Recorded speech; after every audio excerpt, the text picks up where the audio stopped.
जय हिंद। आज हम लोग फिर से प्रश्न अभ्यास को देखेंगे। पिछले क्लास में हम लोग देखे थे अभ्यास प्रश्न में कि कार्बन स्टील में कार्बन कितना प्रतिशत होता है। तो कार्बन स्टील में कार्बन जो होता है वो मेरा 0.15 से लेकर 0.25% होती है। रेती और कोल्ड छेनी बनाने के लिए किस स्टील का प्रयोग होता है? यानी रेती और कोल्ड छेनी बनाने के लिए हम लोग हाई कार्बन स्टील का प्रयोग करते हैं। मशीनरी भागों की ढलाई बनाने के लिए किस धातु का व्यापक उपयोग किया जाता है? तो इसका आंसर क्या है? पिटवा ढलावा लोहा। उसके बाद लो एश से पिग आयरन बनाने के लिए किस भट्टी का प्रयोग किया जाता है? तो ये होता क्या है? Blast furnace. तो ब्लास्ट फर्नेस की मदद से हम लोग कभी भी पिग आयरन बनाया जाता है। और स्विच बनाने में जो सामग्री उपयोग होता है वह कुचाला कौन सामग्री उपयोग होता है? तो बेकेलाइट होता है। तो ये हमारा था पिछले अभ्यास प्रश्न। अब हम लोग देखते हैं आज का प्रश्न क्या है। आज का प्रश्न हम लोग जानते हैं। आज का प्रश्न है निम्नलिखित में से किस धातु का उपयोग विद्युत बल्ब के फिलामेंट बनाने में किया जाता है? तो विद्युत बल्ब के फिलामेंट बनाने के लिए प्रयोग हम लोग करते क्या है? इसका आंसर हो जाता है टंगस्टन। लेकिन बाकी चीज़ों के बारे में भी हम लोग देख लेते हैं। आंसर होता है क्या? टंगस्टन। लेकिन बाकी ऑप्शन को भी देखते हैं। जैसे हो गया मेरा वेनेडियम।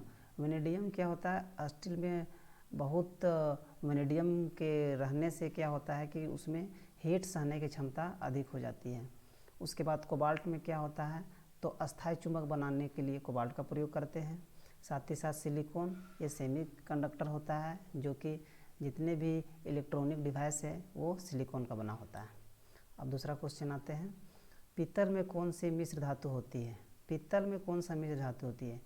पीतल में क्या होता है? पीतल जो होता है वो दो चीज़ से कंपोनेंट से मिलकर बना होता है। इसका आंसर क्या है?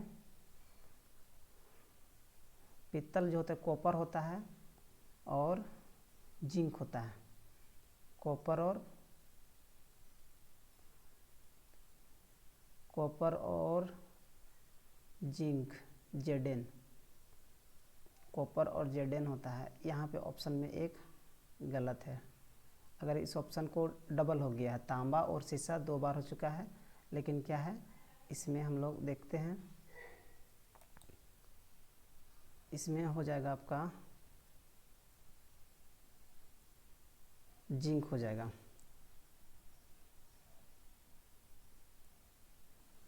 जिंक यानी कि आपका ऑप्शन ए जो है, ऑप्शन ए जो हो जाएगा मेरा जिंक हो जाएगा। यानी कि हम कह सकते हैं कि पीतल जो बनता है वह में कॉपर और जिंक से मिलकर बनता है। अब हम लोग बाकी ऑप्शन की बात करते हैं। तांबा और सीसा या फिर तांबा और सीसा या फिर तांबा और टिन। तांबा और टिन जो बनता है वह तांबा और टिन जो होता बनता है कांसा बनता है।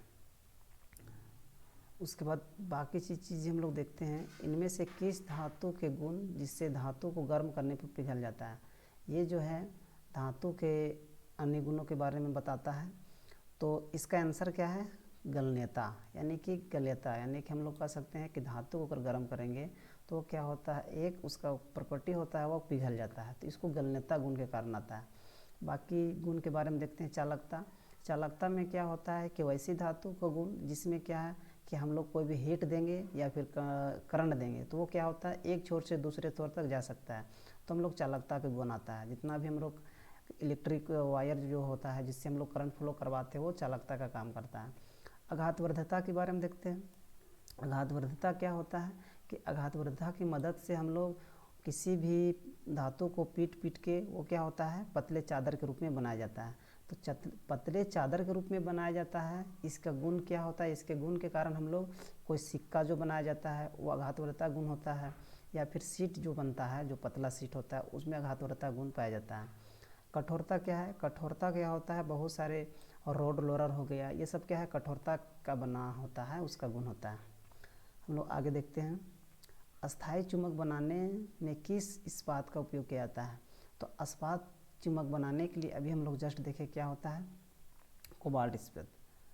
कोबाल्ट इस्पात, यानी कोबाल्ट इस्पात यानी कोबाल्ट की मात्रा बना इस्पात ही रहेगा, स्टील ही रहेगा, यानी कि इसमें जो है कार्बन और आयरन की मात्रा रहेगा। लेकिन कार्बन की मात्रा यदि कोबाल्ट की मात्रा अगर हम लोग बढ़ा देते हैं एक निश्चित मात्रा के बाद, तो उसमें क्या है, अस्थायी चुंबक बन जाता है। तो कोबाल्ट इसमें मुख्य रूप से मिलाया जाता है, जिसके कारण अस्थायी चुंबक बन जाता है। और जो सिलिकॉन इस्पात है, तो यानी सिलिकॉन की मात्रा के गुण के कारण सिलिकॉन इस्पात हो गया। मैग्नीशियम के गुण के कारण मैग्नीशियम इस्पात हो गया। वेनेडियम के कारण वेनेडियम इस्पात हो गया। वेनेडियम का गुण क्या होती है कि वो हीट को ज़्यादा सहने की क्षमता बनाता है स्टील में। हम लोग देखते हैं विद्युत केबल और नियंत्रण तारों के लिए इंसुलेटर के रूप में किस रबर का प्रयोग करते हैं, यानी विद्युत केबल की बात करते हैं और नियंत्रण तारों को अगर इंसुलेटर बनाने हैं के रूप में किस प्रयोग करते हैं, तो इसका आंसर क्या होता है, सिलिकॉन। यानी सिलिकॉन जो होता है की मदद से हम लोग इसका प्रयोग कर सकते हैं। तो और हम लोग देखते हैं और भी बहुत सारा क्वेश्चन है जो कि हम लोग कम ही देखेंगे, लेकिन लगातार देखेंगे तो हम लोग क्या है, हम लोग दिख रहा है 5 क्वेश्चन, लेकिन हम लोग सभी ऑप्शन पे जिक्र करेंगे तो लगभग 20 से 30 क्वेश्चन के बारे में हम लोग पढ़ लिए हैं। तो कुल मिला के हम लोग ध्यान देना है कि नंबर ऑफ क्वेश्चन पे नहीं जाना है, बल्कि उसमें हम लोग डिटेलिंग कितना कर रहे हैं उस पे जाना है। तो आज का वीडियो यहीं पे अंत करते हैं, बने रहिए वीडियो में। तब तक के लिए सभी को जय हिंद, धन्यवाद।